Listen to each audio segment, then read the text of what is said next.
So welcome back to another episode of Thinking Critically. Today I am joined by Michelle Miller. You may know her as the Farm Babe. She started off with a career in fashion and then got bit by the travel bug at some point and decided to become a globetrotter. So she traveled all over, seeing all sorts of wonderful things, working. She even was a bartender for a while at some point. And then eventually she met a farmer from Iowa and decided that that was going to be her future. So she ended up moving to Iowa and learning more about farming and agriculture in general, and then eventually became a science communicator where she now communicates and advocates for science within the agricultural sphere.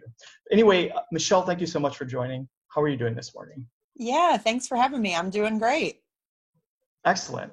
So your backstory is just fascinating because you kind of went all over the place here. One of your favorite taglines that we talked about just before we got started here was you went from Rodeo in Beverly Hills to the rodeo. So Yeah. I'm just I'm just curious if we could like kind of go through that. So you started off in fashion. So how did that all work? Yeah, I grew up in Wisconsin and I was around agriculture as a kid. A lot of my friends were farm kids, and so I was in 4-H and always really loved the farm life. But when I finished high school, I just kind of wanted to see what else was out there because living in Wisconsin your whole life. So I moved to Los Angeles, got a degree from the Fashion Institute of Design and Merchandising and Visual Communications. So I worked for Gucci on Rodeo Drive, worked for Saks Fifth Avenue in Chicago. I was really just into fashion for a while using my degree. But then I realized there wasn't really a lot of money in it. And so I got a sales career in Chicago for a while and wanted to travel the world. So I moved to Florida, was bartending on a white sand beach and traveling the world, and visited every continent. That was my goal. I wanted to visit all 7 continents by the time I was 30. So 67 countries later, here I am on a farm in Iowa.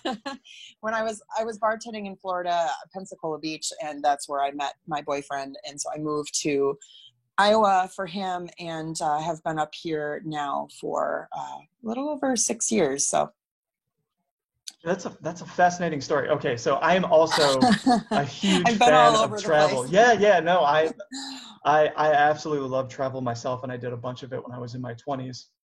I still like to travel when I can. So all 7 continents, I really, really need to hear the story about how you made it to Antarctica then. Yeah, so to get to Antarctica, you I took like a fly cruise. So it's out of Ushuaia, Argentina. It's one of the southernmost cities in the world. So you just take like an ice ship down to Antarctica and then you fly back. And so it was like a 5-day cruise. It was kind of like the quick one. There's some that do like these big long expeditions. They're so ridiculously expensive. So I just did like the 5-day where they constantly have ships going down and flights coming back. But you do stop on the Mhm. mainland. You stopped in some islands. We stopped at this cool like military base in Chile, like the southernmost military base, and some of these like research stations in Antarctica and all that. So yeah, it was pretty cool. Yeah, that's fascinating. Not everyone can say they've been to Antarctica. I think the people that I know that have been to Antarctica have only been there for research purposes, like they're Yeah. scientists. One of my undergraduate degrees is in geology, and I knew people that would go and do research in Antarctica, but I never have met anyone that actually has gone there recreationally. You would be my first. Yeah. Well, and it was cool too on the ship because there was a bunch of scientists on the ship too. So like every day, because it takes a couple days to get down there. And so every day they'd have like different scientists talking about it. And, there's so much wildlife. So they're there to teach you about it and kind of do some bird watching. We saw some whales and seals and penguins. And so it was definitely a lot of science and education in the way, on the way. And then, yeah, you cruise down and then fly back to Chile. So Okay. I kind of backpacked through like the Patagonia area and stuff Oh, too. so And jealous. yeah, it's really beautiful. Like of Yeah, all the that's on places I've, Patagonia's on my bucket list. yeah, I it's really, the really want to see that. the pictures just don't do it justice. There's like Torres del Paine National Park and all that stuff down there is really incredible. I highly recommend anybody do it. Yeah, I have recently traveled to Iceland. Actually, Oh yeah, I went there yeah, last year. it's just so beautiful there, and Yeah. it was so gorgeous. I went with a couple of good friends, one of them from graduate school, and then like one of his good childhood buddies. and we went to Iceland in 2017. Yeah, 2017, and then we loved it so much, and unfortunately weren't able to do everything that we wanted to do, so we decided to actually go back, and we went back last year. So I've been to Okay. Iceland twice in the past like 3 years, and Nice. I was just blown away by how unbelievably beautiful it is. The landscapes are gorgeous. Yeah. The people are great there. It's a very small town. I'm sure that, somebody who lives in Iowa right now, and you know what it's like to be in that small town feel. Even being in Reykjavik, the primary city in Iceland, felt as though I was like in a small town. Like Oh there's no yeah. real big buildings, and every building has a real flavor of its own, like a real small business, kind of like downtown atmosphere. And the people are wonderful. And Yeah, I just for thought it was sure. great. So Yeah, it's like being on another planet almost, yeah, yeah, You kind of get out of it and venture off into these other like desolate areas. You're like, what is this? It's yeah, pretty interesting. yeah. But I'm a huge fan of travel. So Me too. I'm a little bit jealous. You said 67 countries? Yeah. 67. Oh my goodness. Yeah. My goodness. So did you see a lot of like Southeast Asia too, Yeah, I've throughout your backpacked. travels? Yeah, I used to live in China actually, which is kind Okay. of what started. I worked in fashion for a while, but like I said, there wasn't a lot of money in it, and so that was kind of the main reason I left. And then I moved to China. I taught English, and that was really kind of what sparked my interest in travel, because China is like the whole like a complete opposite of how we live, right? And so I was like, wow, what else is out there? So that's really what launched it. But so I lived in China, and then I backpacked through Southeast Asia, and kind of did a bunch of little flights around there. So I did like Malaysia and Singapore, Thailand, Cambodia, all over the place. So yeah, it's pretty cool. That's So awesome. What did you think of Singapore? yeah, it's awesome. Did, It's so clean, right? I mean, oh yeah. it really lives up to the reputation. When they talk about how strict it is with like littering laws and regulations Yep. and everything. I mean, it's such a clean city, and there's just so much to do, and it's so different. We did like the night zoo one night where you take the there's like a train that goes through the zoo at night, so you see all the nocturnal animals up, Hmm. but then there's like great shopping, and there's like the islands, and it was fun. Yeah, have you been? Yeah, I've been to Singapore, Okay. and I did a stopover. My brother and I did a spontaneous trip. I had lived overseas in France, because I was trying to get a PhD in nuclear fusion, and Europe is big into that area of Cool. research. And I was living over there for 7 months. My brother wanted to do international travels. He was going to come visit me in France, but then I ended up moving back because everything kind of fell apart. Sure. So he was like, "Well, I still have got all this airline credit because that I need to use. Do you want to do a trip?" And I was like, "Okay, well, I'm not really doing a whole lot right now." So we ended up on Southeast Asia, and it was a toss up between Indonesia or Thailand, and then we went for Indonesia. And one of the places Nice. that we stopped on the way to Indonesia was Singapore. We did a day or two in Nice. Singapore, because it was just some place that we decided that we absolutely needed to see it. And Yeah. it's just a beautiful country slash city. I mean, Yeah, for um, sure. it's And just that's, gorgeous the way that they've built. They have so much vegetation. Like there's just plants everywhere. It's like a city jungle almost. And then the fusion of culture there is incredible. Uh, hmm I mean, you have Japanese people there, you have Indian people, you have Chinese, you have people from the various countries surrounding it. So Indonesian people, Thai, Malaysian. yeah. Yeah, it It's was just an cool. incredible melting pot. And all of this kind of fusion of culture has created an incredible food scene. So if you like I eating, was which is just gonna say, yeah, yeah, the food scene is so good. Yeah, well, and that's what's nice about those flights that you can kind of jump around is, and sometimes they do it was almost like going to Iceland, right? Like they have so many different flights. If you book it right, you can do like a day or two layover, or like find a really good deal on a flight. So yeah, we did that too.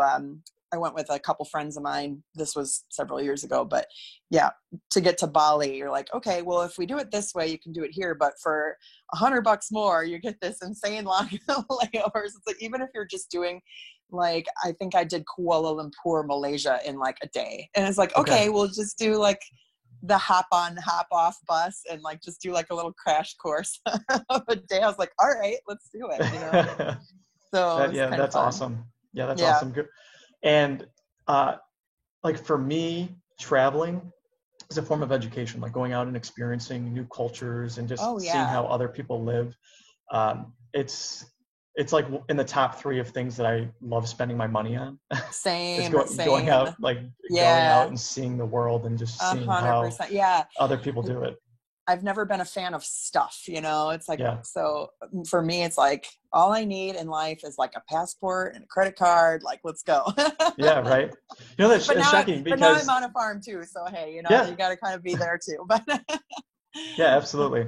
Okay, so all right, so yeah, traveling the world, and then at some point you end up in Florida, you said, and then you met Mhm. you met a farmer from Iowa. Yeah. Yep. And okay, so then you decided to move to Iowa.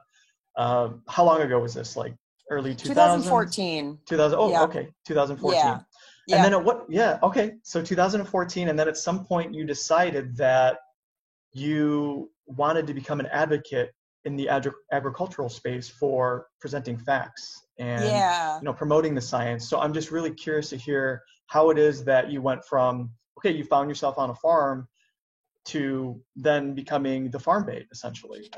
Yeah. So I mentioned earlier, I lived in Los Angeles and Chicago and really had kind of fallen victim to a lot of the misinformation out there. And so when I ended up coming to the Iowa farm, you know, here I was with a farmer who was growing GMOs. And so that to me was like, whoa, like I had kind of been this anti-GMO activist.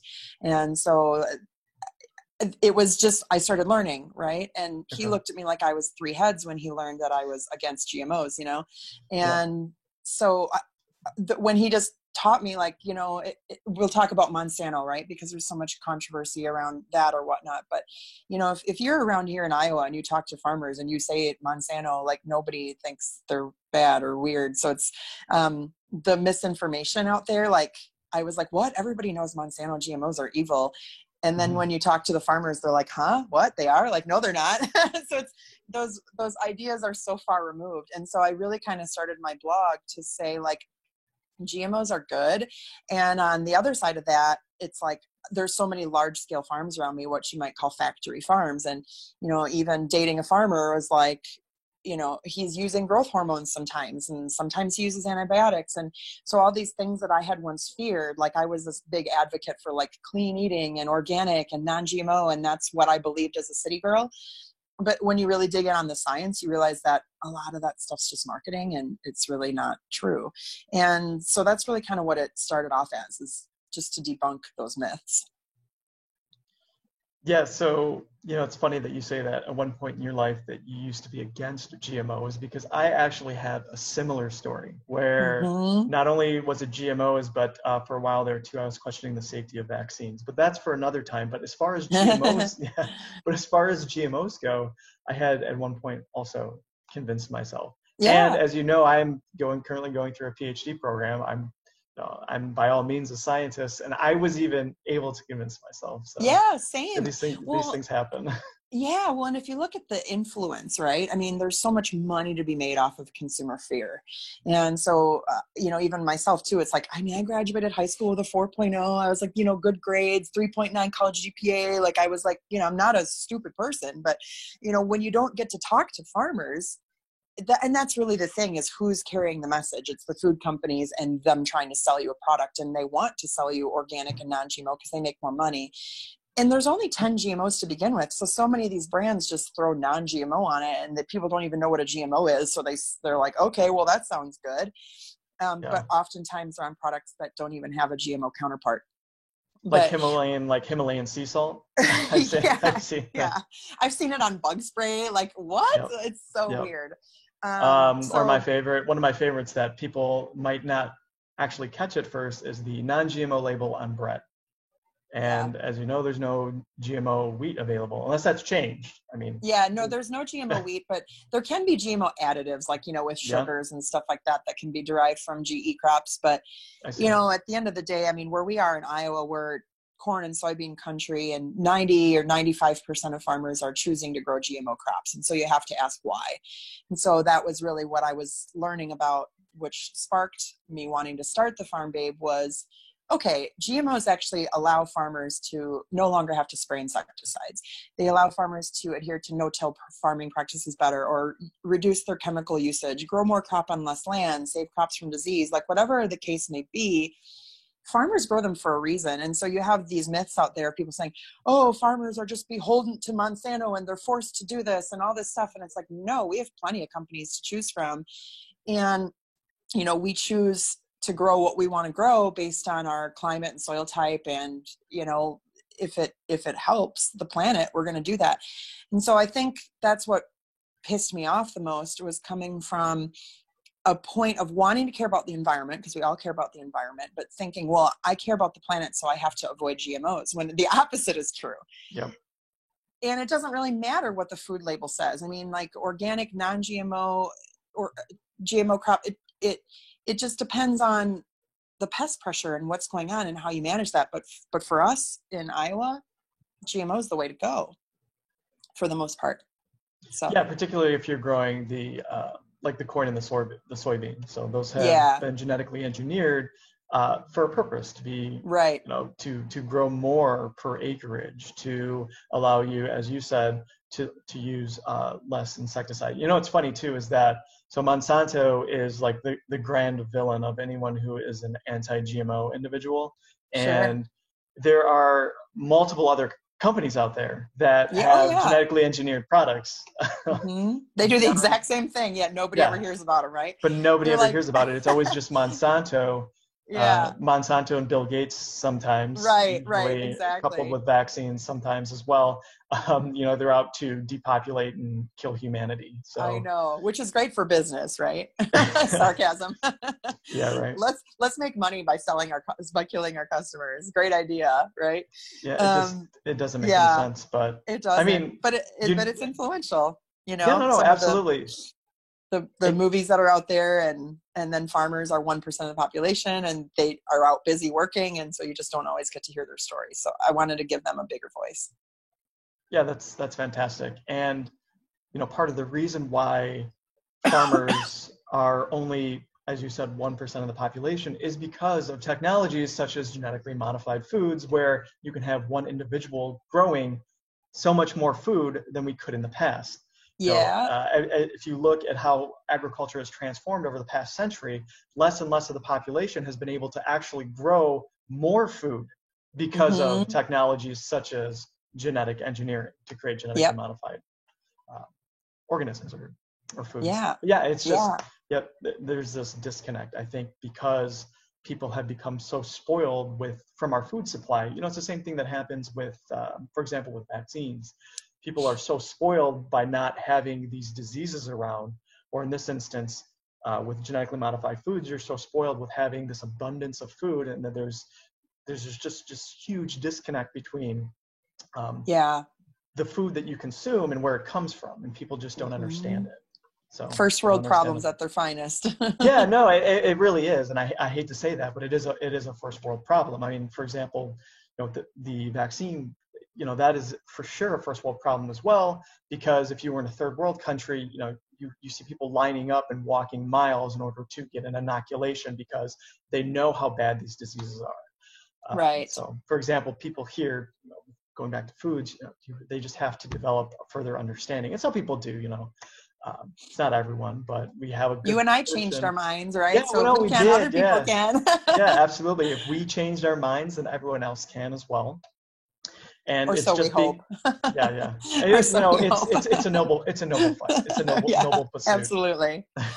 Yeah. But yeah, that's really, really interesting. So what would you say then? What are some of the, give me like top 3 common myths surrounding the genetically modified foods then?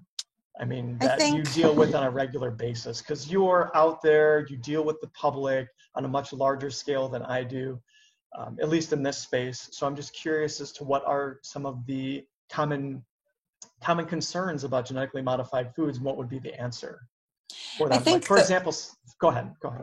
Oh, okay. You sure? Yep, yep. Okay. So I think definitely the whole glyphosate Roundup would be the biggest one where people think we're just like drenching our crops in it and that it's like causes cancer or something. So the glyphosate one would be the biggest. But if you look at the science behind that and like, so for us, for example, we only spray that herbicide 2 days an entire year, but just because we're growing like a Roundup Ready type of seed, just because we're growing like GMO crops does not necessarily mean we're using Roundup. And so they automatically think GMOs equal Roundup, which is not at all true. And so sometimes we do, but sometimes we don't. And this year we've actually completely switched up our herbicide program to try something totally different, which yeah, it doesn't have it at all. So as farmers, it's important to kind of alternate different chemistries so you don't have weed resistance. So we're trying that. But anyway, if you do look at something like Roundup, we spray 2 days an entire year at the very beginning of the growing season at a rate of about 22 ounces per acre. So that's a little less than, say, 2 beer cans on an area of land that's around the size of a football field.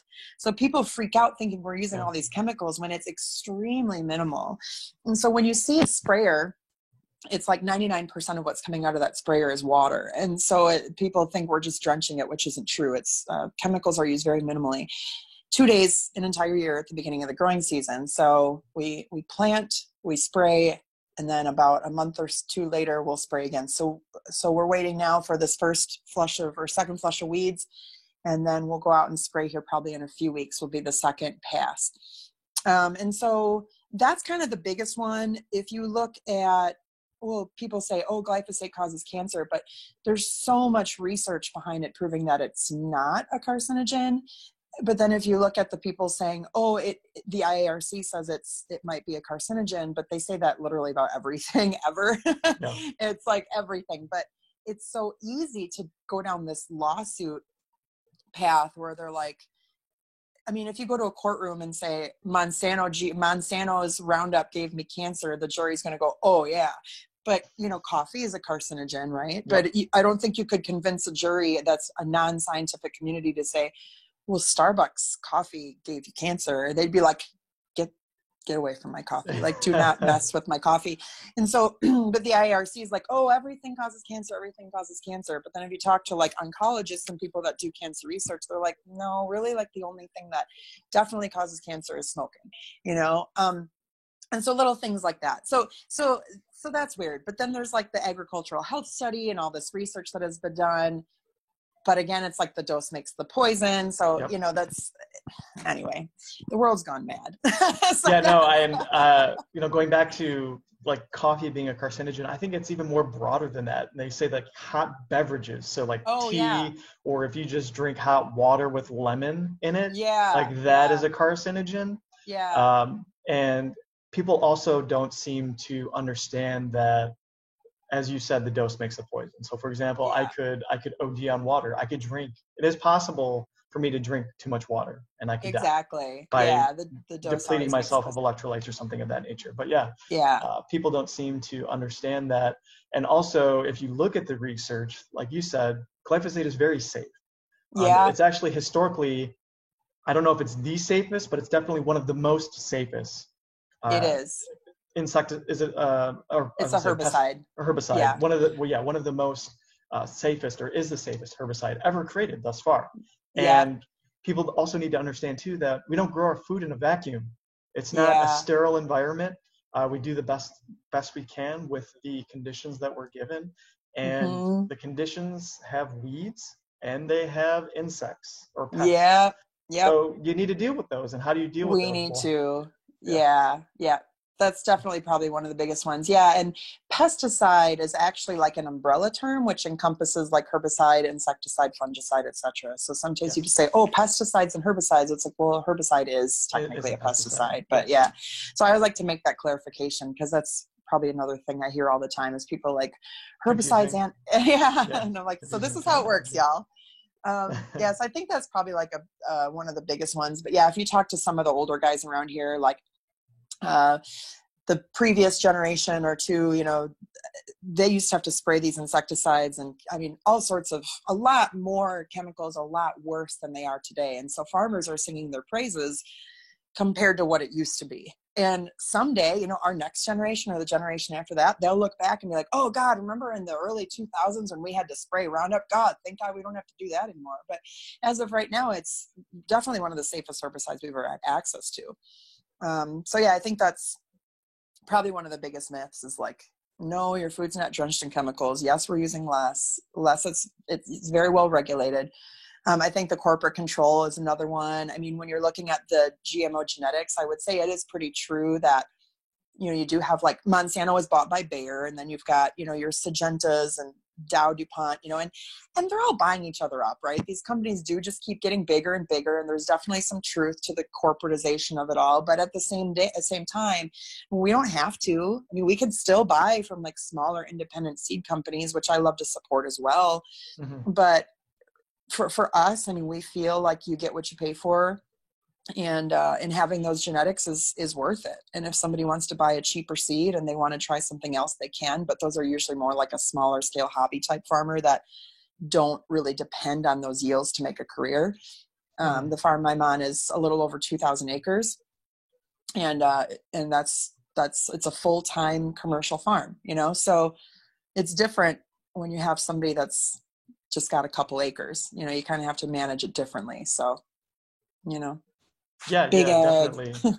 big egg. I hate those stupid myths, because behind big ag is real family farmers that can still do a great job with conservation. And, you know, we've got awards here for Farmers of the Year for soil and water conservation and no-till farming and cover crops. And so I think sometimes people think, oh, organic is so pure. But yeah, well, when there's some solid research behind organic farming, but when that research becomes factual and discovered, non-organic farms can do it too. So non-organic farms have all the tools in the toolbox that organic farmers do, and then some. So we just have like all the tools when organic's a little bit more limited. Yeah, and I mean, with organic, the way that it's currently done, from my understanding, correct me if I'm wrong, is that you can't do it like on the larger scales like you can with, let's say, using genetically modified foods. I mean, you're not going to be able to feed the same amount of people. They don't have the same amount of food yield, or however the terminology is, per acre. Yeah, I would say that's true. And again, there's so many gray areas. Okay. Can it be competitive sometimes, but generally speaking, not. But also the myth that organic is pesticide free is like the myth that drives me crazy. Like, I've been to some organic farms where they're spraying a lot more than a non-organic farm is, like, as particularly in, say, like the fruit tree industry. If you say, talk to an organic apple grower, it's like, or, you know, apple growers, you say, well, are you organic? And, you know, why or why not? And they say, no, I don't want to go organic because I don't want to spray that much. And so it's crazy because people think that organic's so pure, but when you dig in on the science and you talk to the farmers, you realize that that's not true. And economies of scale do matter. I mean, you could meet an organic grower or a non-organic grower that says, well, I don't use any pesticides. Well, yeah, because you have an acre, you can manage it by hand. But yeah, when it comes to feeding the world, there's no way in hell we could feed the world with no chemicals, right? Or pesticides. It's just a necessary part of it.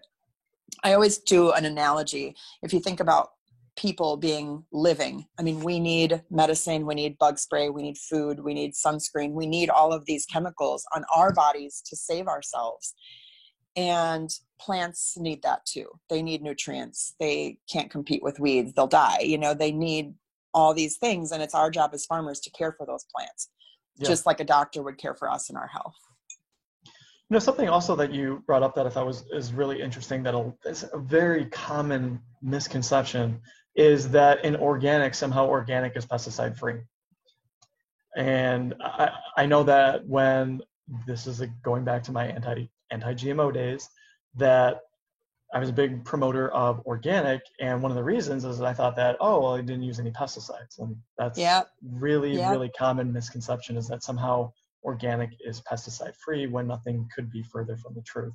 I mean, I'm not saying there's not instances like at your local family farm, or something where it's like maybe like a community growing operation, or co-op as they call, where they can do that on a much smaller scale. But when you get to the larger scales, it's just not feasible. Exactly. Yeah, I used to believe those myths too, and that's another reason why I kind of started my page. Is, you know, the more you dig in on it, and the more you dig in on labels, the more you realize a lot of them are really misleading or just point blank not true. And I've got a garden too that I just plant edibles for us. And I don't use any chemicals on it because it's like, I don't know, maybe I'm looking at my garden now out the window. It's not very big. It's maybe like a 30 by 20 foot plot. And so I don't use any pesticides on it because it's just like a couple of this and a little of that. But then I found these nasty worms and I went to go take a bite of this kale and it had this nasty bright green worm and it was so gross. It turned me off. I didn't eat kale for like the rest of the year because I was like, this is so nasty. And so people don't realize, you know, when you're buying this perfect food in the grocery store, there's a reason why it looks perfect, you know, because it was sprayed, and generally speaking. So it's like when I'm sitting here going, oh my gosh, these bugs are so gross. I should have sprayed maybe, or just been a little bit more conscious of picking that off by hand. But the regulations for farmers behind any type of crop protectant product pesticide is very stringent, and farmers go through ongoing trainings and certifications and hold licenses to make sure that they're doing it right and that we're doing the best we can to protect everybody's health and the environment as well. It's a very important part of farming. Farming is so ridiculously based in strong science, and I don't think people understand that. I think they're just like, oh, you know, you just put a seed in the ground, water and sunlight, and there you go. And it's like, no, most people don't even know what an agronomist is. You know, when we deal with agronomists that have these degrees and specializations with what they do in caring for these plants. And I mean, we're constantly going through ongoing training to make sure that we know what we're doing and to improve our practices is a huge part of agriculture. People don't have a clue where the food comes from. Yeah, no, I mean, agricultural science is a whole branch of science. Yeah. And like you said, there's agronomists, they're the individuals, and then they deal with, you know, how to make farming practices better or agriculture in general better and more efficient. Yeah. So yeah, there's definitely a disconnect there. And, you know, one thing I wanted to touch on too was the environmental impact of farming.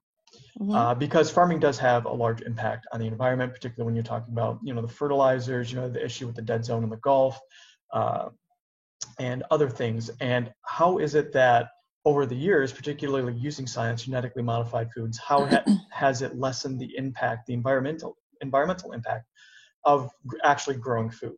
So how has it become greener in a sense? Yeah, so I think the science is definitely showing huge improvements. You know, you talk about something like the dead zone, right? But when I was down there, I was in Biloxi, Mississippi, and I was talking to some researchers down there.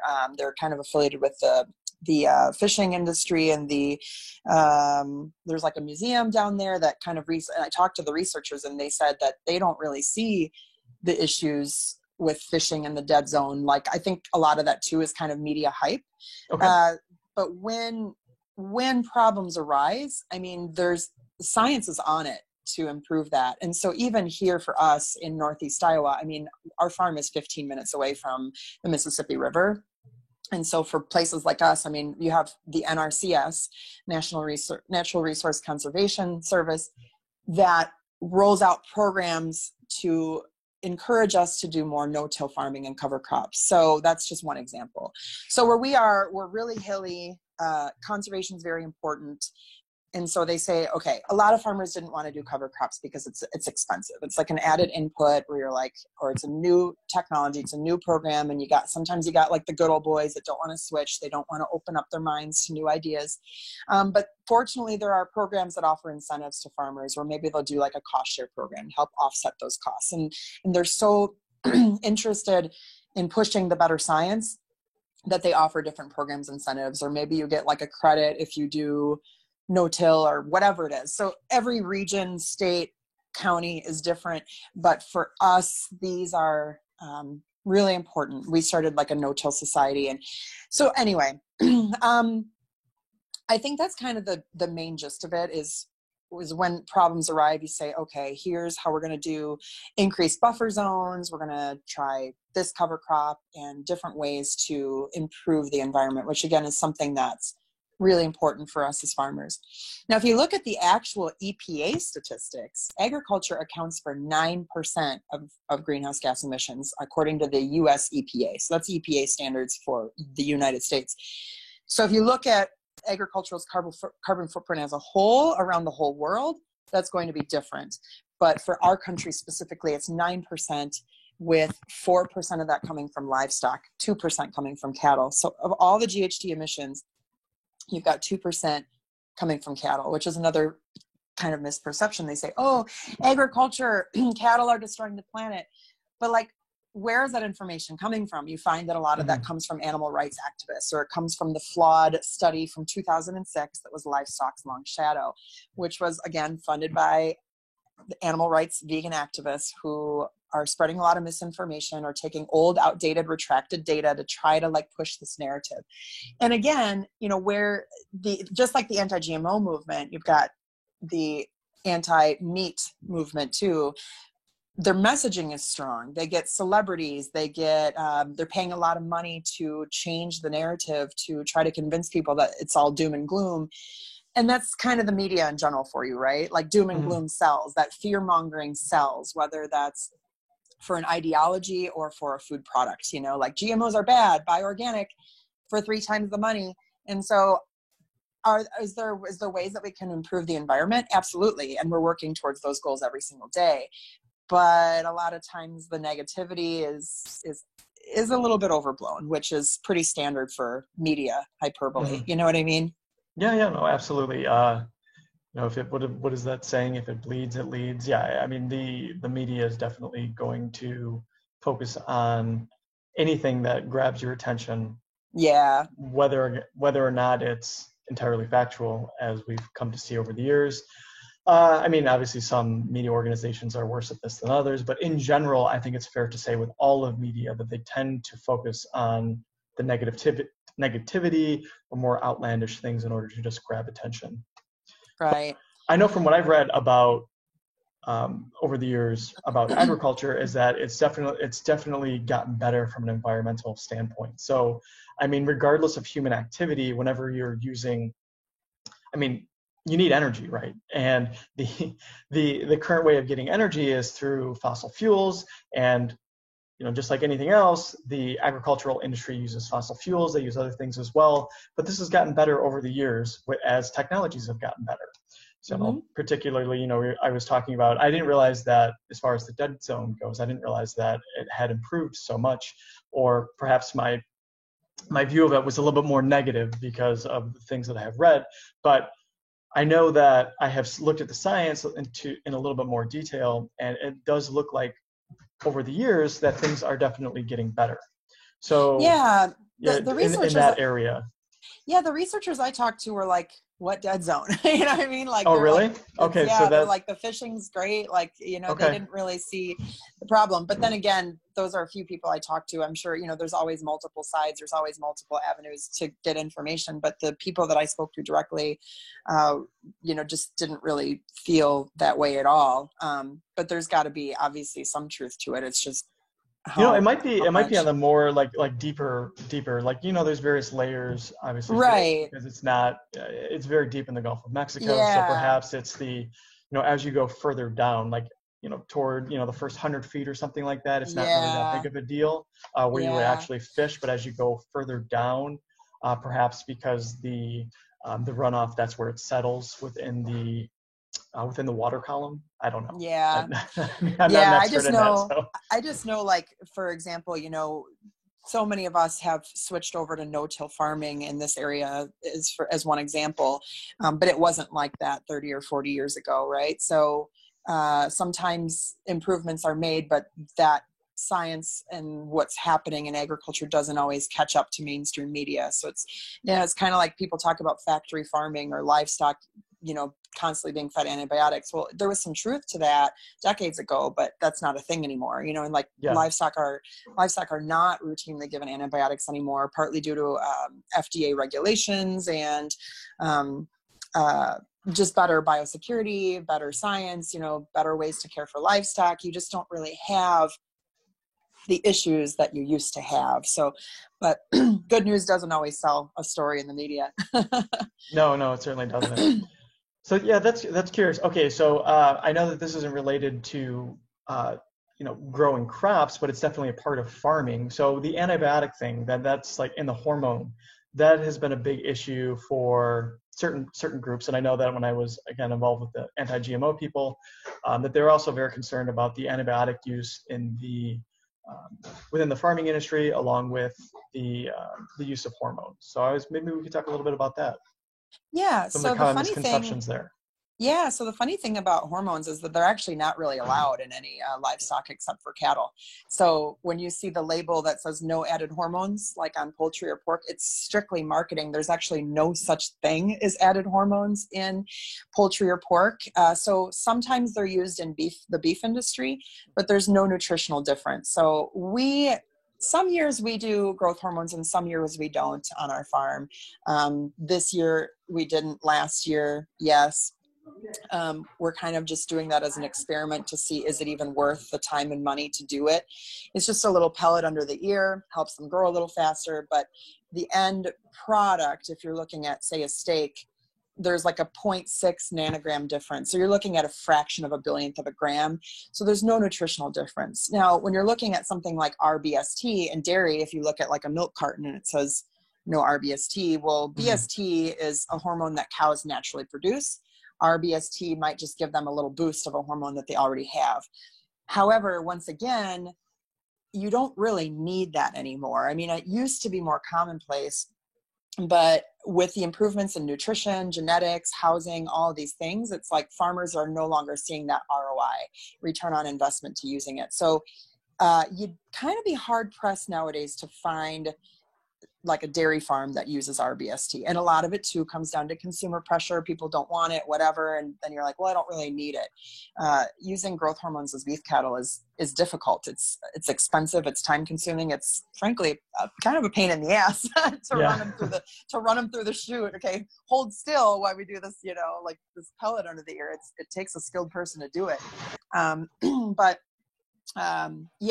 Again, with improvements in genetics and diet and nutrition and science efficiencies, and it's really not that commonplace. So same goes with antibiotics. They used to be routinely given antibiotics. A lot of that came, you'd hear about like factory farms, livestock are pumped full of hormones and antibiotics. Again, these are myths.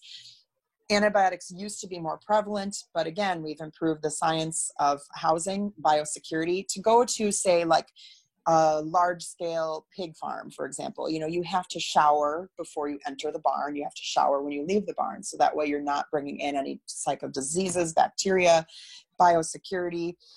So because there was issues with, say, antibiotic resistance in the past with using antibiotics, now they've said, okay, the FDA had rolled out this new veterinary feed directive. So as of 2017, you actually can no longer really use a vast majority of antibiotics. Sometimes you can get some over the counter if an animal is sick.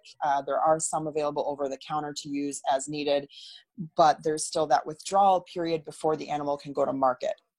So I hope that I'm portraying this in a non-confusing way, but at the end of the day, all meat and dairy products are antibiotic free, all of it. So because it doesn't make it in. I mean, even if they took an antibiotic, it's not going to make it into the final product, is what you're exactly saying. Yeah. So on that bottle, it'll say, there's a 30-day withdrawal period, for example. So you have to make sure that that animal does not go to market until that withdrawal period's up. And they are tested, livestock are tested. Every single animal that goes in the public food supply is regulated and tested by the USDA that inspects the entire animal. And then they'll sometimes test for different antibiotic residues and all that. And if a farmer violates that, they're blacklisted, they can no longer sell. I mean, you get in big trouble, you can get fined. Like if a dairy farm, if they find antibiotics in milk, the entire tank load is dumped and the farmer's fined. So there are huge implications, and there are huge safety measures in place to make sure that antibiotics do not enter the food supply.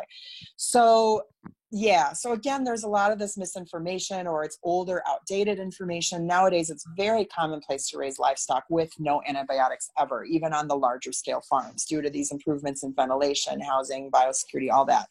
So we're constantly making improvements. And if an antibiotic is needed to treat a sick animal, that can happen. But again, it's a pretty small percentage. Like on our farm, I think we've probably got 300 or 400 animals here, and maybe had to treat like 5 or 10 this year, you know, so it's really, really a small percentage, and they're an important part of animal health, but they don't deserve the demonization that they sometimes get in the media, you know?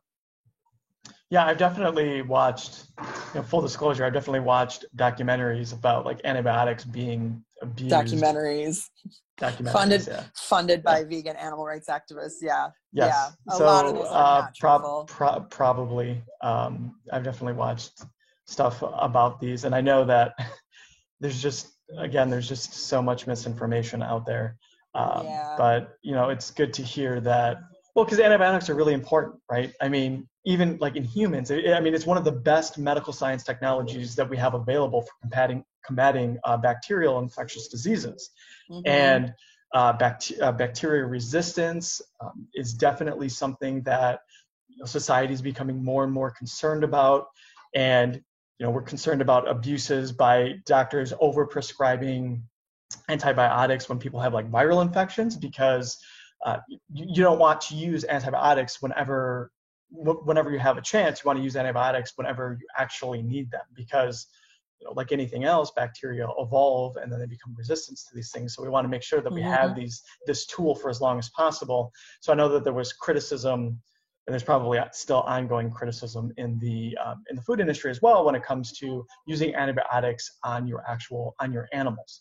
And I definitely have read things saying that it's used regularly. You're saying it's not. Of course, that's just me being misinformed about how antibiotics are used within farming.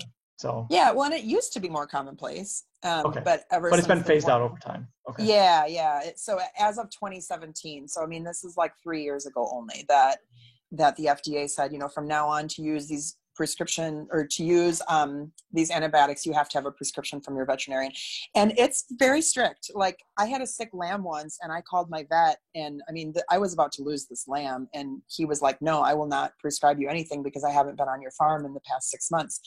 That's the regulation here. And I was like, really? Like, and he was busy that day, and I was like kind of annoyed, because I was like, but I really need this medication. Like, I know exactly what's wrong. I've seen this before.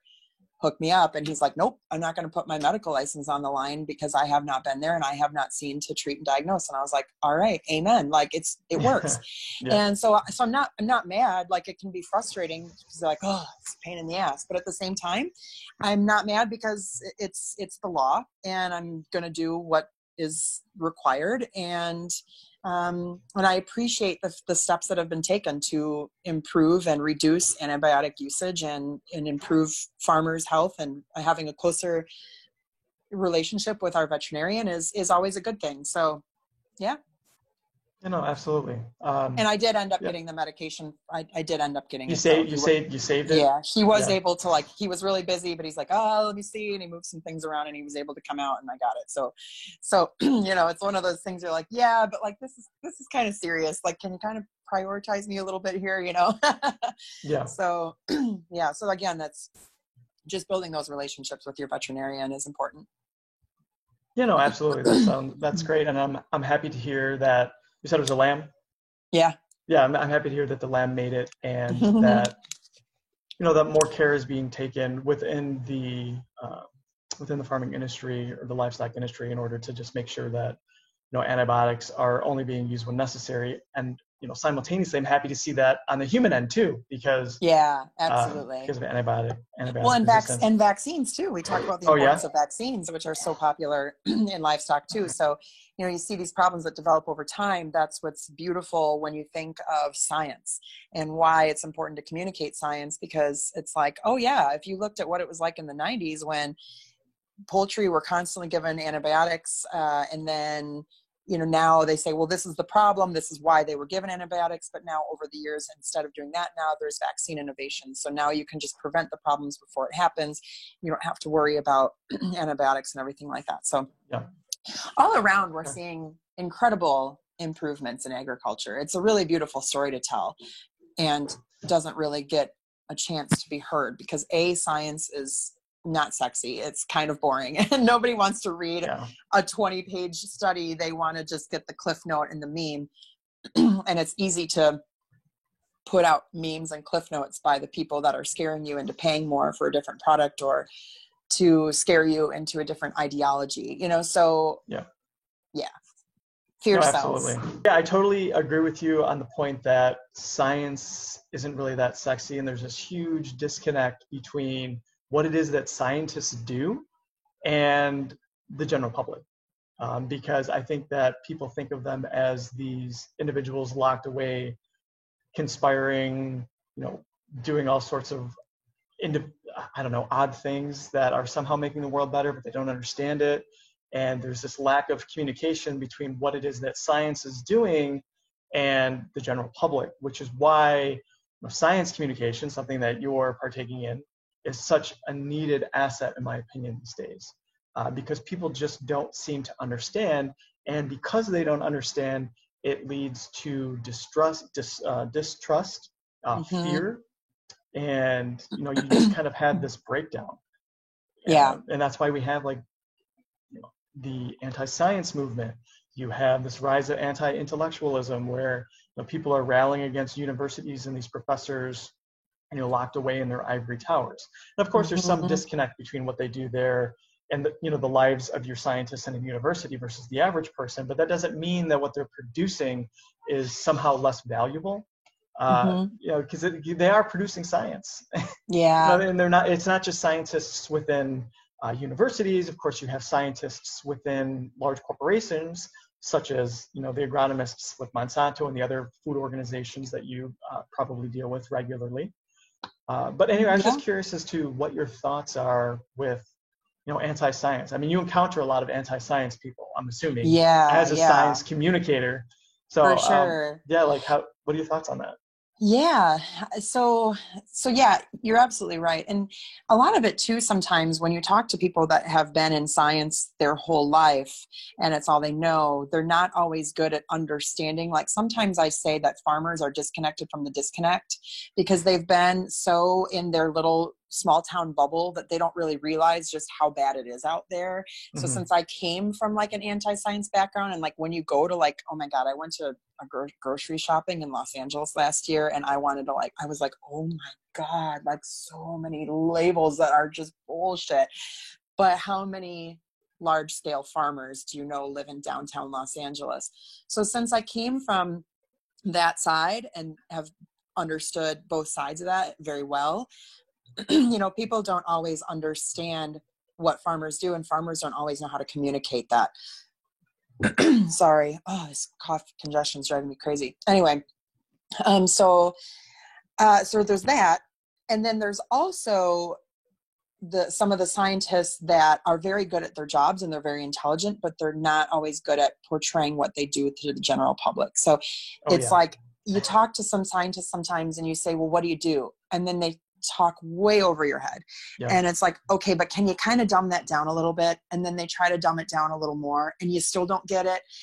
Scientists have got to do a better job of remembering, and I tell this to farmers too when I do public speaking as well on ag advocacy. So if I'm speaking to the average farmer on science communication, I have to dumb it all the way down and say, you guys, you have to remember that the average consumer does not know what a combine is.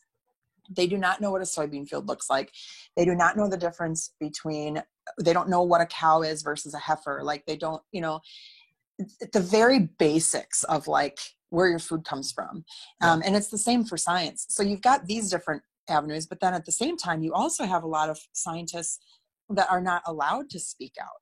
And you've got farmers that that are contract growers for, say, a larger scale poultry farm, but then they're not allowed to speak without going up the corporate ladder and the corporate chain through their marketing people. And so you've got all these layers that are really killing the trust of our industries. It's crazy to me. People should be allowed, and that's why we're lucky to have these platforms, right? For myself as the Farm Babe, I don't work for anybody. This is something that I just started by myself. I don't have to answer to anybody. It's just me. I don't have any employees or bosses or anything. So I'm fortunate to be able to talk about what I want to talk about, how I want to talk about it. But if I was an employee of something, or you look at like university professors that are being silenced. They're not allowed to have these platforms because of legal or corporate reasons, or they're worried about activists and they'd rather just stay silent than deal with the drama. But like, we have to stop being silent. Like, we can't continue to let these activists and anti-science movement kick our asses. Like, we just can't. We've got to speak up. And if we're not talking to scientists and farmers about science and farming, then where do we expect people to get our information? Like, of course they're misinformed because they're getting their information from the wrong sources. And a lot of the right sources either aren't the best communicating or they're silenced. And it's super messed up, but yeah, I guess no, I guess that's why we're passionate about what we do, right? yeah, it's super, super important in my opinion. And even, I mean, nowadays more than ever, just because of all of the, so I mean, having access to all of this information through, smart device in your pocket that everyone carries around with them these days is wonderful, right? But unfortunately, there's a bunch of nonsense in there too, all this misinformation, disinformation, conspiracy theories, etc. And people just don't know how to parse through all of this information. They don't know who to listen to. So it can be very, very confusing. And one point that you made that I really, really want to highlight, and I can totally relate to, is the scientists not being able to communicate to the general public. And this isn't all scientists, but a good amount of them. The more research-oriented, I would say, the ones that are very, very good at their jobs in research, just for whatever reason, they don't know how to take whatever it is that they're working on and then communicate it on a lower level. I mean, they just talk right past people or talk over them. And then people are just like, okay, that didn't help at all. And they may actually even leave more confused than when they got there. So Yeah. I think that that's why the role of a science communicator, and it'd be great if more scientists actually took up this role and attempted to develop their communication skills, because I mean, that's really what it is. It's just learning how to communicate better with people. Yeah. And Just making it interesting and funny and like, we need some celebrities in our corner. You know what I mean? We need like a sense of humor, like funny videos. I mean, what sells, what goes viral, right? What goes viral is a lot of times humor. And just making it more interesting and fun with celebrities that have a big reach. So could definitely use a little more of that. no, absolutely. And just making, like you said, making science more appealing, more attractive, just figuring out ways to do that. I see a lot of people, like successful science communicators online, they do that through just creating memes, because people love memes online. Who doesn't love a good meme? Yeah, exactly, right? I mean, just something as silly as that, just create a good meme communicating something about science, and then before you know it, it goes viral, and then people are like, oh, they learn a little bit something, and they laugh a little bit too at the same time. Yeah, exactly. But yeah, it's definitely an interesting time to be alive, and from that standpoint, when it comes to an access of information and having to deal with all of this I call it like an infection of information, like diseased information that we now have to deal with. It's pretty crazy, but I do see hope. I mean, I definitely see hope. There's a lot of people out there who are changing their minds. They're learning how the internet isn't always full of good information, that somehow just because it's on the internet doesn't necessarily mean it's true, how to parse through the information. There's a lot of courses popping up here and there on how to be a safe consumer of information, if you will, in the digital age.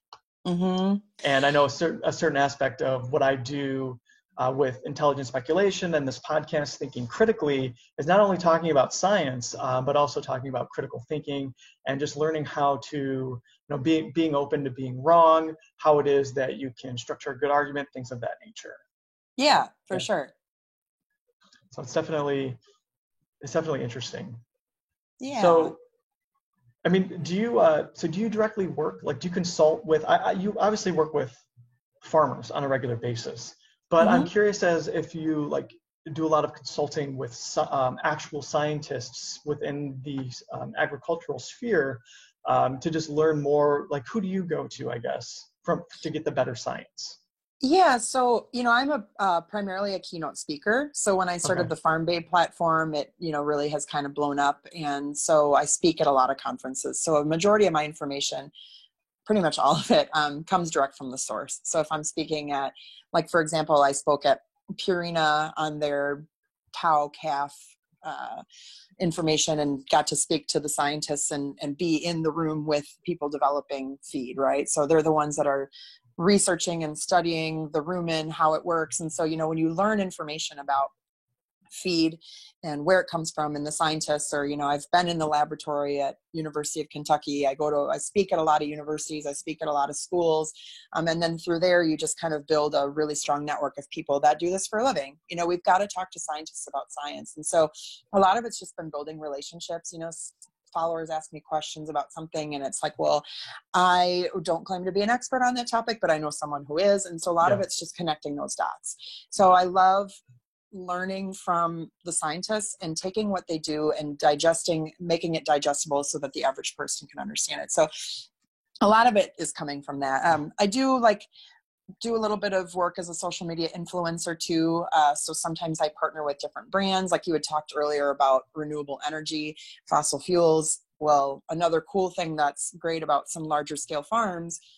So one of my partners is this company called Brightmark, and they trap methane on larger scale dairy or pig farms, and they sell that gas back to the grid as like a renewable natural gas. So now instead of using some of these fossil fuels or whatnot, now we can eliminate methane from going into the environment while separating those liquids, solids, and gases and using that gas to power homes and businesses. So it's pretty cool. Yeah. Like we're literally using cow manure to power homes. Like it's neat, and it Yeah, also helps that's farmers. fascinating. Yeah, and it's like anaerobic digestion or biogas, Yeah. and so it helps the farmers be more profitable. I mean, it's really a win-win-win. And so Brightmark's a partner of mine because I help spread their message. They tap into my audience, and it's really just kind of like an extension of advertising where I can share what they do with my primarily agricultural facing audience. So I do some stuff like that, and learn a little bit more about these companies and brands. I tour their facilities and learn hands-on from the experts what it is that they do. So that's really kind of what I'd like to stress to most people too, is like where you're getting your information from is make sure you're getting it direct from the source. Like sometimes I feel people say, oh, well, you shared that article about the dairy industry, but that was funded by the dairy industry. And it's like, well, yeah, like, because it's like, of course, there's aspects where like they might uh, blow things out of proportion or do something that's, what's the word I'm looking for? Like too much of a Exaggerate. Yeah. salesy Exaggerate. PR. There's a difference between like salesy PR compared to like the actual research and what that research says. So Yeah. but it's like, well, if you have a question about your cell phone, you talk to your cell phone manufacturer. If you have a problem with your car, you talk to your car manufacturer. So if you have a question about where your food comes from, shouldn't you talk to a farmer? Like if you have a question about genetics and seeds and the science behind your food, like shouldn't you talk to the people that research and development? And so it's kind of this common sense that's lost where you say, yeah, I mean, you need to go to the source to learn information. And so Yeah. I always say, why are you trusting Facebook Karen over the PhD that does it for a living that's got 30 years of experience in their respective field? Well, what does Facebook Karen has? Maybe she's pretty, maybe she's likable, maybe she's their friend, maybe she's delivers the information in a more palatable way. The PhD might say, well, here's the research, and then go into a long drawn out, like put you to sleep type of lecture that doesn't resonate with the average person. Whereas Facebook Karen says, you'll never believe what happened when, and it's like this clickbait type action. And so that's, I guess, what's so important about communicating science is saying like, how can we work together, cross over different paths, talk science communication to agriculture, that talks to vaccines, that talks to dietitians, that talks to, the personal training industry, whatever, so that everybody's on the same page with knowing the credible science from the credible source. Yeah. No, absolutely. I mean, that's a great point. Who do you listen to? Well, just go to the source. Why are you listening to some influencer on Facebook versus an actual scientist who works in the field? I mean, if you're talking about science, you should be going to the scientist. That makes Yeah. the most sense. That Yeah. makes the most sense. But yet here we are, talking about how a large percentage, I say a large percentage of the population, but it's like too many, right? Too many people are not getting, are going to whatever Facebook groups or listening to some sort of social media influencer that has no idea what they're talking about, but they just Yeah. kind of promote these But things because it sounds good and they know that it sells products. yeah, but influencers can be very beneficial too, I mean, but it just depends upon like who are their partners and what are they doing and what's the science say. At the end of the day, you just have to follow the science, right? So That's it's true. there's some I mean, I work as an influencer, right? But who are my partners and what is the science-based source behind it? And I would never work with a product or service that wasn't credible, I mean, I get asked all the time, like, well, would you sell? And then I check out their website, I check out the science, and then I ask for more, like, can you elaborate on this? Like this website extraordinary claims require extraordinary evidence. So for Carl me, it's just Sagan. like, yeah. And so for me, it's like, well, I won't, like, you couldn't, there's no amount of money you could pay me, or there's no thing that you could do to convince me to promote what you're doing, because you don't have, the science isn't there. And I've turned down a lot more partnerships than I've said yes to, just because I care about my credibility. And so, if I were to do something that was bullshit, like, my fans would like crucify me. Yeah. Yeah. No. Yeah. Your audience will But hold you accountable. yeah. And so again, it's that trust and credibility where you can work with influencers to take the science and make it interesting. Like, I talk to scientists all the time that maybe don't do the best job explaining, or they don't have the proper platform. So you can do it, but and you can do it effectively. So influencers play an important role. But then you have some that care more, like the Food Babe, right? Like my brand, the Farm Babe, is a spinoff of the Food Babe. So if you Yeah, look at the Food Babe, I didn't want to badmouth anyone, but since I we're going will. there, yeah, there it is. But you Yeah, look at somebody, she's very but like, guilty of that. Yeah. she's selling products that aren't based in science. She's using fear mongering. She's been discredited, and you look at something like, there's the hashtag visit a farm Food Babe. Like, so many farmers were fed up. Like, she has received so much backlash over time. And if you check out on Twitter, hashtag visit a farm Food Babe, you see thousands of posts saying, hey, Food Babe, wait, did I say visit a farm babe? I meant to say hashtag visit a farm Food Babe. So when you have hundreds of farmers saying, you know what you're saying isn't true, but we'd really like to have you out on our farm to share with you what we do and how this is the real facts, she ignores it all. And so there's a difference between caring about misinformation and profits while completely ignoring the science. Like, if somebody were to tweet me and say, we want to fly you down on our farm, I'd be like, yes, let's go tomorrow. Like, because I want the science. I want to connect with the people that do it for a living, as opposed to ignoring the science and pushing a narrative that's fear mongering for profit. So there's definitely a different way to do it. But yeah, I mean, if somebody were to say, hey, Michelle, you didn't quite get the statistic right, I would reevaluate that and say, oh my gosh, you're right. And I would edit that or specify, or like maybe even push back on that person, say, no, actually this is right. And here's the source. Here's the science. At the end of the day, what does the science say?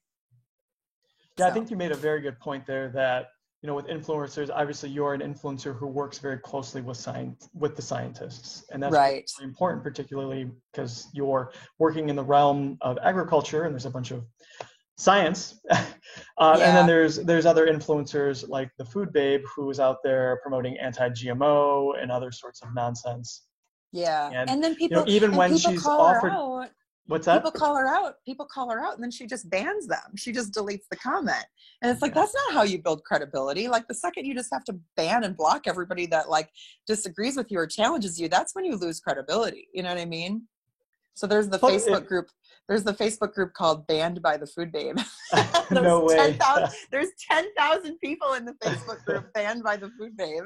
Oh my goodness. That's too funny. I think I've banned like 60 in 5 years, and most of them were like the vegan animal rights extremists that were like sending me nasty messages that were just like mean. You know what I mean? So it's pretty rare I block somebody, but Yeah, because when you have to do that, that's when you're like, okay, well, what are you hiding that you had to ban 10,000 people? You know what I mean? That's a lot. Yeah. That's a lot. Yeah, that's That's a just lot the of people in people. the group.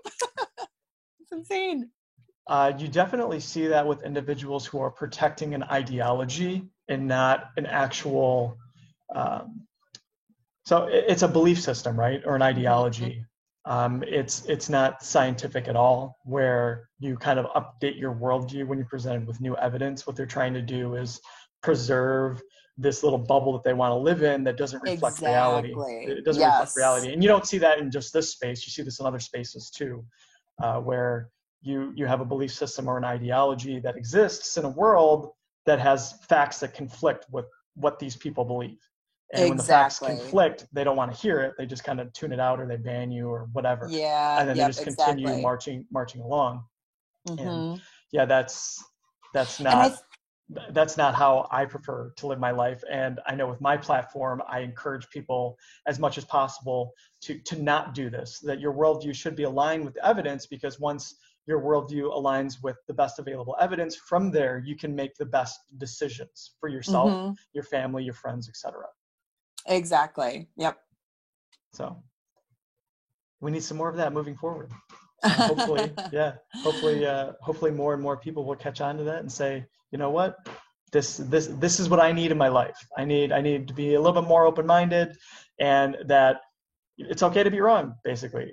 Yeah. I mean, it's Yeah, for okay. sure. These things happen. Nobody's gonna be right all the time. I'm sure that you've been wrong in your life with maybe Hmm. some of the science, and once you talk to a scientist and they clarified it for you, then you're like, okay, well, this is going to be kind of my new narrative because I've got new information, so therefore I can be better today than I was yesterday.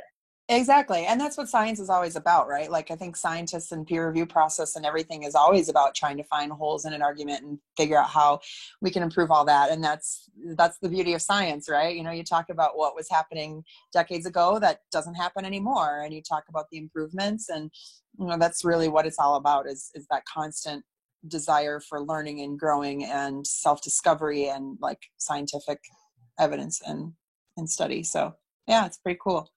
I like to describe it as a never-ending optimization problem. We're always trying to be better. We just want to Yeah. be better tomorrow than we are today. And if that means that we have to throw out or adjust what we believe today versus tomorrow, then that's okay. Yep. We're better. We're better people for it, and we're going to be able to create a better society because we have now better information today than we did yesterday. So. Yeah, for sure. Yeah, absolutely. But anyway, yeah, is there anything else? I mean, there's anything else that you wanted to talk about? Otherwise, this might be a good point to wrap it up. Um, no, I think I will say kind of to your point about being able to change your mind and credibility and silencing, you know, kind of to that point. What are your thoughts? I feel like if you look at something like the anti-GMO movement years ago, it feels like Mhm. it's kind of fizzled out over the years. I feel like when Yeah. we do communicate the science better, when there are more people in our space kind of debunking these myths, um, and you know, you look at somebody like the Food Babe who's peddling these products and constantly being called out, it's going to kill that credibility.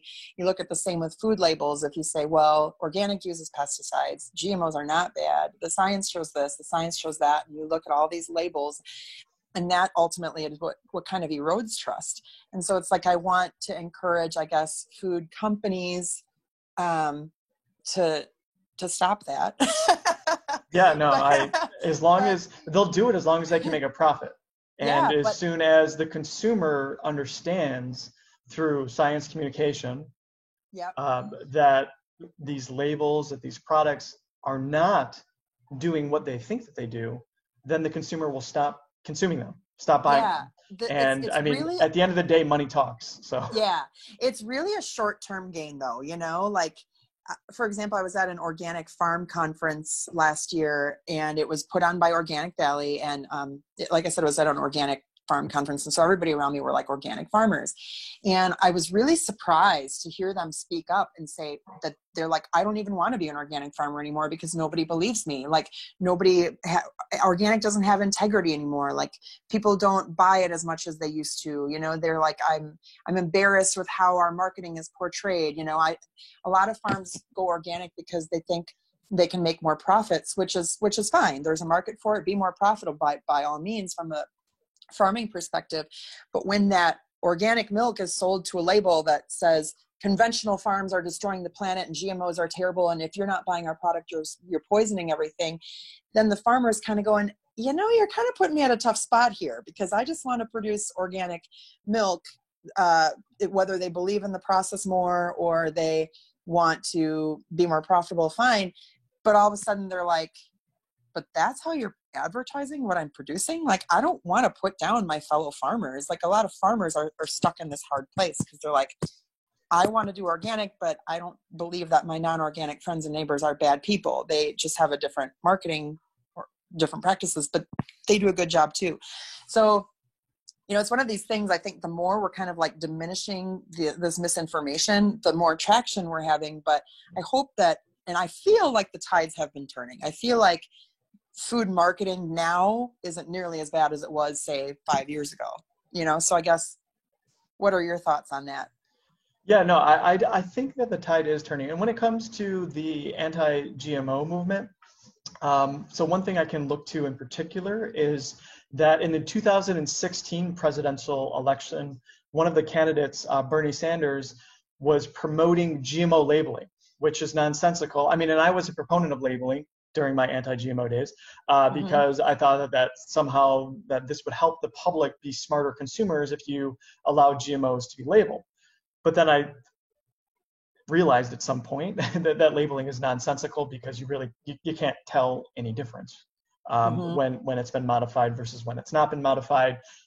You know, what techniques even deserve labeling, because there are so many different technologies that are used in food science to create new foods.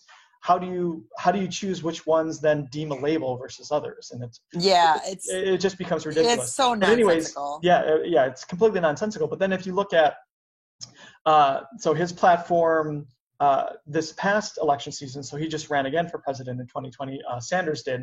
He didn't say anything about it. There was nothing about GMO labeling within his campaign whatsoever. Nothing. So he ran. I mean, I wouldn't say it was a cornerstone of his campaign in 2016, but I saw quite a bit of him promoting GMO labeling in 2016, and now in 2020, there's none of it. Yeah, I noticed that too. I think more and more people are becoming aware of how much the non-GMO label or the non-GMO project label is just a bunch of nonsense too, because they can't even guarantee that there's not genetically modified foods in there. Not to mention that they're slapping it on products that you couldn't even genetically modify if you wanted to. Like, for example, you know, at the beginning of this talk, I mentioned the non-GMO label on Himalayan sea salt or pink sea salt. Like, that's just complete nonsense, and just going to slap a label on something so you can mark the price up on it. Yeah, but, I noticed that too. In 2016, yeah, definitely. I remember listening to Bernie Sanders going, God, this guy's an idiot. Like, I just wanted to bang my head against the wall. And I still don't much care for the guy, but he's definitely softened his agricultural tone. Like, stay in your lane. You know what I mean? There's a lot of politicians that just that's all need of politics, to talk to farmers. I mean, like, there's so much anti-science in politics these days. You find it unfortunately on both sides of the aisle. Oh yeah. And one of the things too that I take not offense, but like I'm critical, I should say, is the fact that we're so anti-nuclear in this country. Nuclear power, when it is next generation nuclear power, is incredibly safe compared to older reactors. And then, like, when you compare it to other forms of energy, it's remarkably safe. And yet we're not building these power plants when we really need to be moving away from fossil fuels right now. And this is a very good route to do that. But you will see politicians, this particularly happens with the Democrats more than the Republicans, but again, they're both guilty of it, where they don't entertain nuclear power. This may be shifting to, I recently saw something about with that Green New Deal, where they would entertain next generation nuclear power, which they absolutely should. So there's been some softening there. So when it comes to the promotion of science, I think that we are definitely having an impact. And I've seen that with other people too. I mean, my views on genetically modified food, or GMOs, I should say, was changed by an actual scientist taking the time on Facebook to have a discussion with me. Somebody that I went to graduate school with, who went on to get his PhD and now works in he works at a company. But anyway, he took the time out of his day to sit there and have a respectful discussion with me on Facebook about how GMOs are Yep. dead. I have because done of the science. Yeah, I have done that numerous times with my friends on Facebook. Yeah. And it's cool. Like, yeah, probably 5-6 years ago, I started the Farm Babe 5.5 years ago now. So yeah, it was about that time, I guess, I started it because so many friends were sharing misinformation about GMOs that I was like, would respond. And then I was like, maybe I should just start my own platform, because I became passionate about wanting to tell the real truth about agriculture, but I also didn't want to like bog down my friends. Like I didn't want to come off like too like preachy, like soapbox, Yeah, so I was like, well, I'm just gonna start this page. Like, if you guys want to follow me, cool. And if you don't have to. Like, it was just like my own little personal blog to just like talk about things that I found interesting, that I hoped other people did too. And it turns out they do. So, but a lot of my friends are really supportive. And when I think about what my news feed was like 6 years ago with my friends compared to what it is now, it's like awesome. Like, you can make an impact, but how do we make an impact? Well, my friends trust me because they're my friends. So it's like, you always occasionally have that one person that you can't reach. But if you build that credibility, like people feel connected to you as a friend, they feel like they can trust you, and you bring solid science in a respectable way, and you push back on people with a polite and respectable way. You're not like trying to belittle people or make them feel small or stupid, but putting yourself in their shoes and say, hey, I get it. I used to be scared of GMOs too, but here's what I've learned from actually growing the stuff. And so I hope that means something, and it does for a vast majority of people. There's always going to be those couple percentage of extremists, but generally speaking, if you're polite about it, you can reach a lot of people through SciComm, and it's been definitely just an excellent platform to see grow and help people and help the planet. I categorically agree, particularly with your comments about being respectful. You're never going to reach anybody whenever you respond to them, if you do it with some sort of condescension or belittlement. Like you're never going to reach anybody. So it's really, really important. What I tell people is just have a respectful discourse. There's no reason why you need to be nice. There's no reason why you need to yell at each other. That is something that is severely lacking in the online space. So I think that people really, really appreciate it when they see that somebody taking the time, they're linking with, they have references included, and the discourse is respectful. You just kind of maintain your composure. And then another thing that you said too is building relationships. I think one of the best ways to change minds is by building relationships with people. Mm-hmm. Mm-hmm. The people have to be comfortable, they have to get to know you, and then eventually they'll open up. And even with those people that are just obstinate and just, thick-headed or whatever, just don't change their minds, you can go back and forth for a while. You can see you're getting nowhere. There are going to be people who sit on the fence and read those comments. Mm-hmm. And you're never going to see them. You won't interact with them, but you could have positively impacted their life because the silent observer. Yeah, exactly. The silent observer. And I think it's really, really important with conversations like that we acknowledge the silent observer. Because there's minds being changed there as well, even if you're not directly interacting with them, but they're reading it, so there's an indirect effect there. Yeah, absolutely. The silent observers are usually the ones that are very much movable middle. I have a friend who's like, very strongly anti-vax, and even though I definitely don't agree with her, it's still like I read like the entire commentary, because like she'll post a video, of course it's a YouTube video, right, from some guy that has no experience in it, but I'm like, how is she coming up with these ideas? Like, how does she feel this way? Like, I want to understand where and why she's scared of this. So I watch the video, but then in the comment section, you get all this pushback, and you watch the dialogue, and it's like, oh yeah, okay, so this YouTube video has been debunked for years, and so by having that discourse, and even I've pushed back on her politely numerous times, and then she says, well, here's the evidence, from the CDC or from the FDA that this person was vaccine injured or whatever. So then you go back to science communication. Who I think does a great job of science communication in the medical world is ZDogg MD. Okay. Oh yeah. And like, why do we Z-Dog, love yeah. Z-Dog MD? Like, he's funny. He makes it interesting. He does music videos. He uses analogies. Like, he makes science fun. He makes people think about it in an interesting way. And so I asked him once, I said, hey, what do you say to people that, I mean, I'm like, look, she showed me evidence from the CDC proving that sometimes people can have an adverse reaction to a vaccine. And he gave me the best analogy ever. He said it's like seatbelts. And I was like, oh my God, like seatbelts save lives. We all know that. Everybody wears a seatbelt. What once in a very rare instance and of some weird freak accident or something, a seatbelt can kill somebody or hurt somebody. And so it's like, I get it. And like, I don't have any kids, but if I had kids, you know, and somebody, I would just listen to my doctor. I would trust the science. But like for the people that are really scared, it's like, okay, think of it like a seatbelt. Like, I promise you they save lives.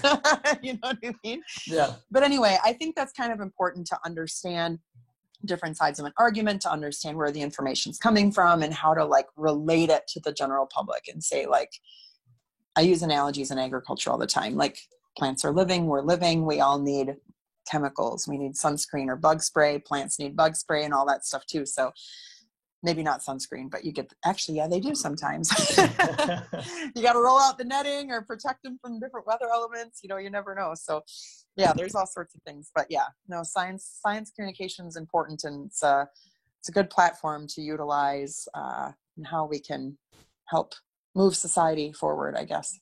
Yeah, no, absolutely. And the analogies, making it fun, you know, we were talking about that earlier too. That's a critical part of it, because people, you know, like to consume their information in certain ways. And it's really important that we create information that they want to consume, and that they're learning something in the process that's really valuable to society. Because at the end of the day, the reason why you and I are even talking, you know, through a computer, kind of enjoying all the luxuries of what it's like to be a human in 2020, even though it's been a challenging year nonetheless. But it's because of science, scientific enlightenment.